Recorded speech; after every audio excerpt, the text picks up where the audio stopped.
I mean, there was Paul's song. He wrote it when he was a teenager. But I know he had the song around in Hamburg even, way before we were songwriters.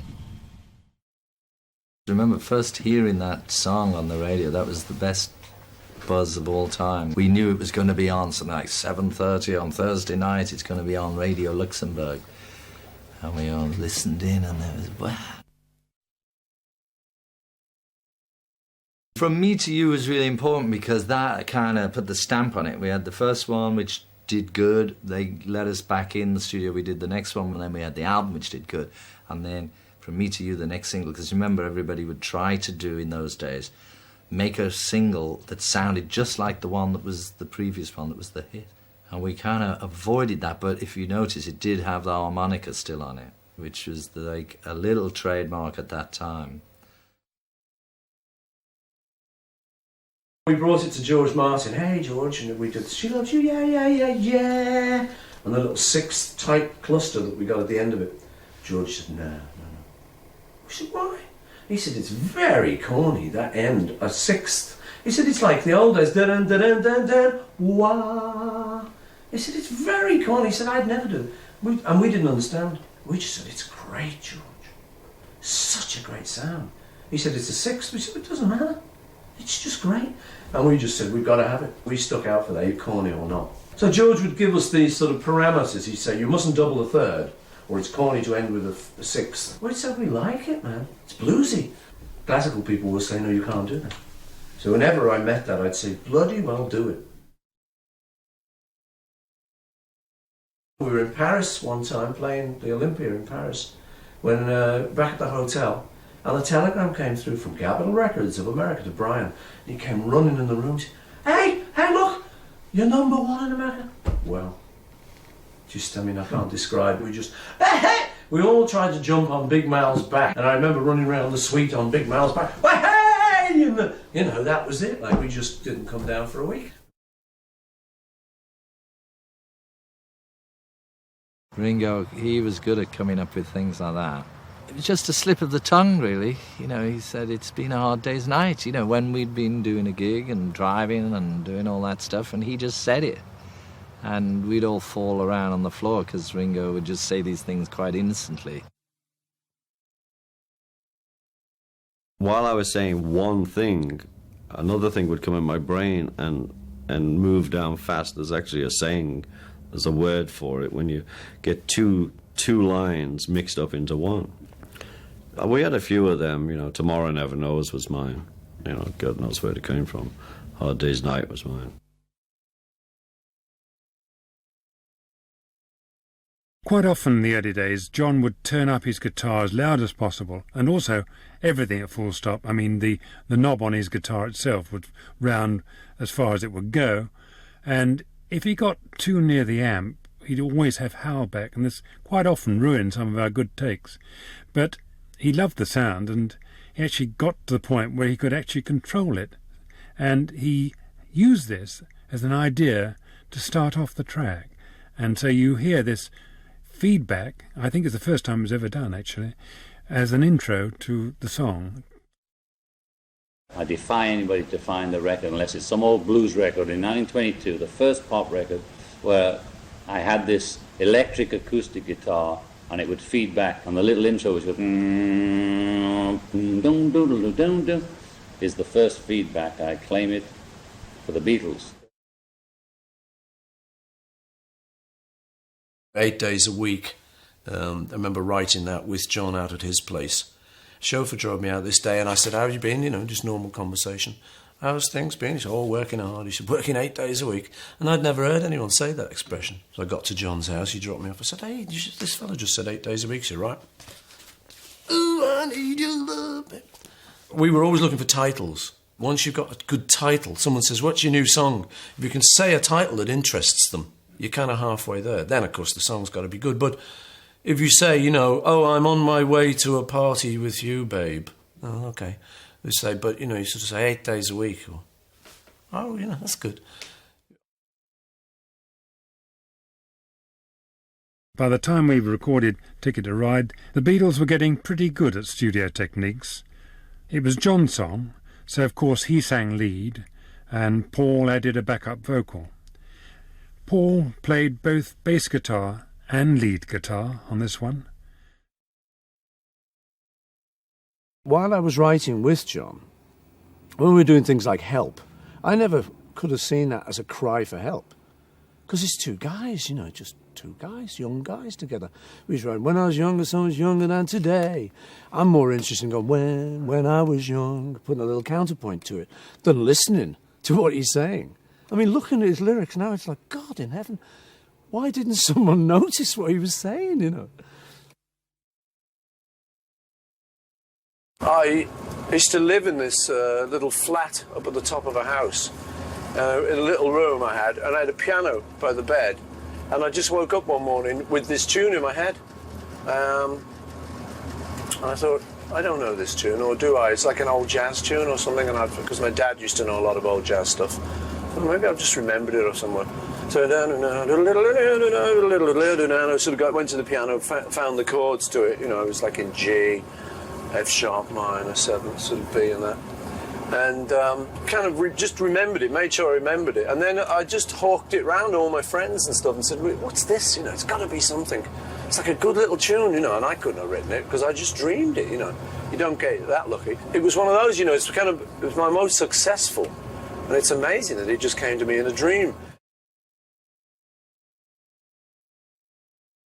This is a fairly rare, complete collaboration between John and Paul, because by the time 1965 came along, they were writing mostly their own stuff.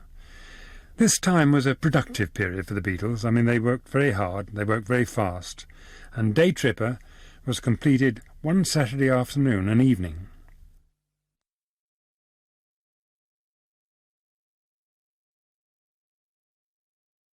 We wrote We Can Work It Out together. Paul's first half, my middle eight. In the early days, once we left Liverpool, we were living in each other's pockets, so we wrote constantly together. This was released with Day Tripper as a double A side, and We Can Work It Out was recorded soon after Day Tripper, and again was the result of a very close collaboration. And the lyrics show Paul in an optimistic mood, while John offers a more cautious note with his "Life is very short" message. And there's an unusual change in tempo, when in the middle it goes into a waltz. I remember showing up with the idea for Paperback Writer, because I had a long drive out there, so I'd start writing on my way out, start thinking anyway. And I remember I had the whole idea. That was just one, and I'd have, often John would have one. But with Paperback Writer, I just had the whole thing. And I virtually came in, had the bowl of cornflakes and said, hey, listen, how about if we write it like a letter? Dear Sir or Madam, and then comma, next line, paragraph, you know, as the case may be, or whatever it was. And I just wrote it all out on a little piece of paper. And John just sort of sat there and sort of, yeah, that's good. And with that one, that just kind of flowed, and I sort of wrote that. I was lying in bed one night, and you know that moment just before you drift off to sleep, this is a little limbo moment. And with me, one of the things I find myself doing, because I'm a songwriter, is I'm thinking of ideas for songs. And somehow in that little limbo moment, I thought, this might be good for Ringo, a children's song. Because Ringo was always very good with kids. And this idea of a Yellow Submarine, like a kid's book or something, came into my mind. So I think the next day I just started writing it. It's one of the songs that has given me a career. Well, you know, it's like, do we all live in the Yellow Submarine or not? You know, it's a nice story, you know, a man who sailed to sea. Paul wrote it, really. And because of its childlike qualities, that was one they always sort of passed on to me. The interesting bit about the sound in the middle of that, besides the engine noises and the water which was blowing in a straw. I mean, we did all our own sound effects. And I was at one end of the studio shouting, "Up, help to caper, help to caper!" And John was in another, "Hey, Captain, out here, Captain!" You know, we all just sort of made it up on the spot.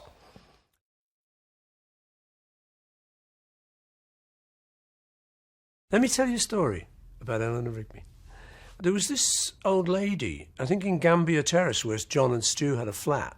And I always used to feel very sorry for old spinster ladies sort of living on their own. And something made me want to kind of help them, I don't know. So she, in my mind, was always the kind of prototype for Eleanor Rigby. Of course, it developed in the writing. I mean, immediately she became someone who cleans up in a church, you know, which it's just fiction, all of that. But the prototype were some of these lonely people I used to see when I was a kid, you know.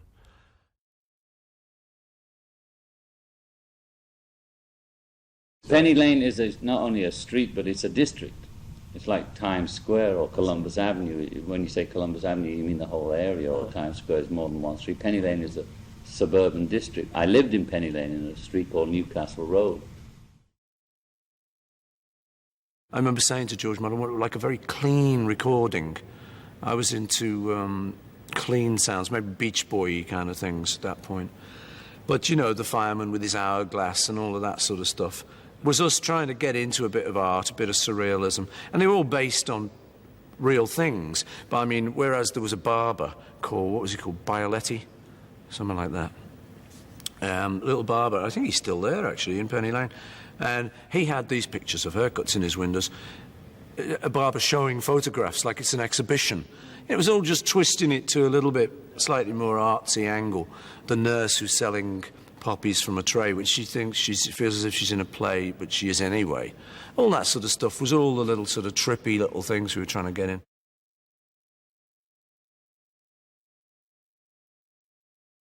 All You Need Is Love is basically, I think, a simple message, but it's a good song. John sings it great. And I think it's affected a lot of people, you know. And I still think the message is really true. I think that it is what people need still.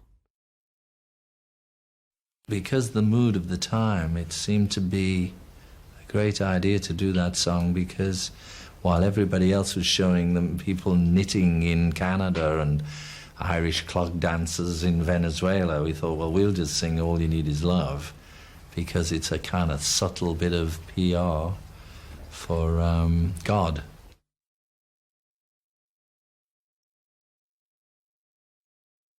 Maybe it was to make up for the very repetitive chorus, but this was one of their most complicated and most full productions they'd achieved, actually.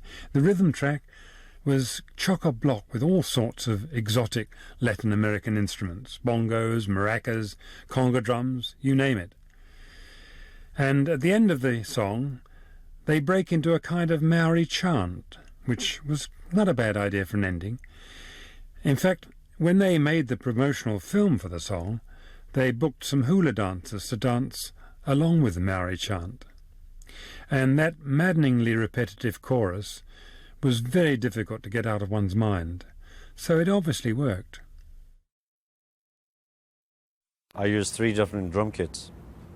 I had a kit made for a giant. I was feeling rather big those days. I had this giant kit made, and I didn't think, you know, this is what you do and you don't really think it out. So I had this giant bass drum and tom-toms and this giant snare. Well, the snare was so big, I couldn't get my leg to the bass drum.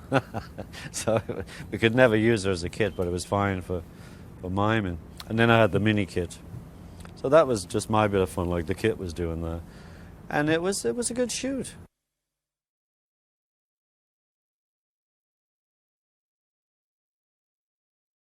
Now, this is one of Paul's great piano tracks. His rocking keyboard is the focal point and provides a marvellous backing for his high-powered vocal. Our roots are rock and roll and blues and country and western. The covers we used to do when we were a cover band were all that type of music. And the thing that makes Lady Madonna funky is the bass piano line.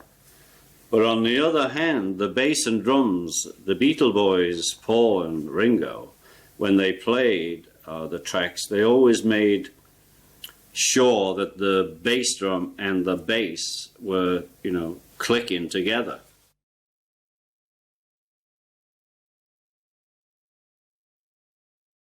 I was sorry, particularly for Julian.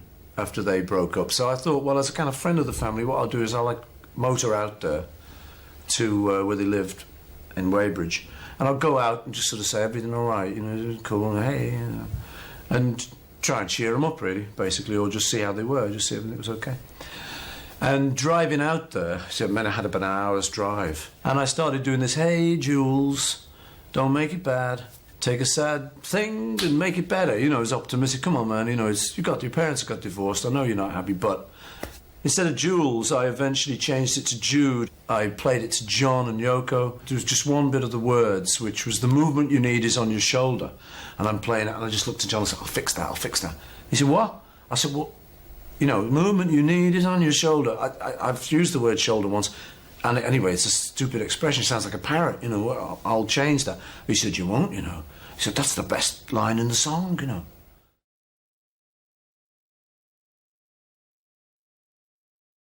Get Back. You know, it's a fairly simple song, really, but and that rhythm I was doing, it's just like, you know, when you're working it out, you know, it's just like something to do. Just you know, instead of you know, and it really sounded good with the piece, so it just kept it in. So we were playing virtually to the sky, and in the end, it started to filter up from our roadie, Mal. Police are complaining, you've got to stop. We said, we're not stopping, keeping going. They said, police are going to arrest you. Good end to the film. Let them do it. Great, you know. And we thought, well, that's an end. You know, Beatles busted on Rooftop gig. So we just kept going to the bitter end. And then in the end, the policeman sort of makes his way round the back. But under Ordinance 503 of the Greater Westminster Council, you have to stop. We said, hey, make him pull us off. They pull us off, you know, this is a demo, man. So he sort of did in the end. He had to sort of, excuse me, I think they pulled the plug or something. But we kept going to the bitter end, and that, I think, is the end of the film. I wrote that in Paris on our honeymoon we had before we were married to folk song. That's why I called it the Ballad of. There's only me and Paul on that record. George and Ringo weren't there. At one point, when we were recording it, John said to Paul, "Hey, go a bit faster, Ringo." And Paul replied, "OK, George." It all came together very quickly, starting with John on guitar and Paul on drums, and gradually building up with many overdubs on the multi-tracks, vocals and percussion. But the whole thing was wrapped up in 8.5 hours. Not bad going, really.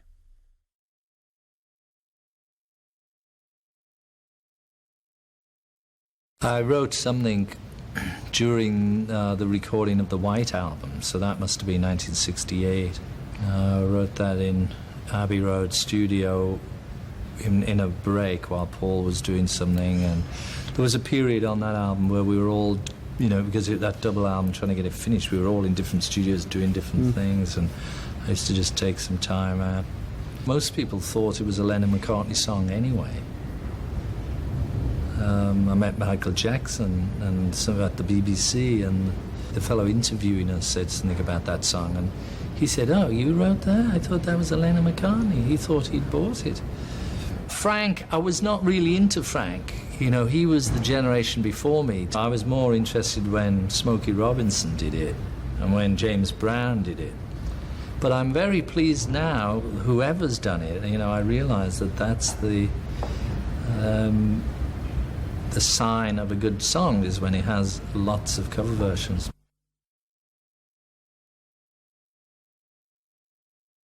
Come Together is me writing obscurely around an old Chuck Berry thing. It's one of my favourite Beatles tracks. It's funky, it's bluesy, and I'm singing it pretty well. And I like the sound of the record. You can dance to it. My mother was Mary Patricia Mohan McCartney, good Catholic girl from Ireland, came over when she was 11. She died when I was quite young still. Much later, when the Beatles were having success round about the time of Let It Be, we were all getting a little crazy, and I'd sort of gone to bed one night, well crazy, and I sort of had a dream. And she'd been in the dream, which is always lovely, you know, and people who've been long gone come in dreams, because you actually meet them again, even if it's just within the confines of your own head.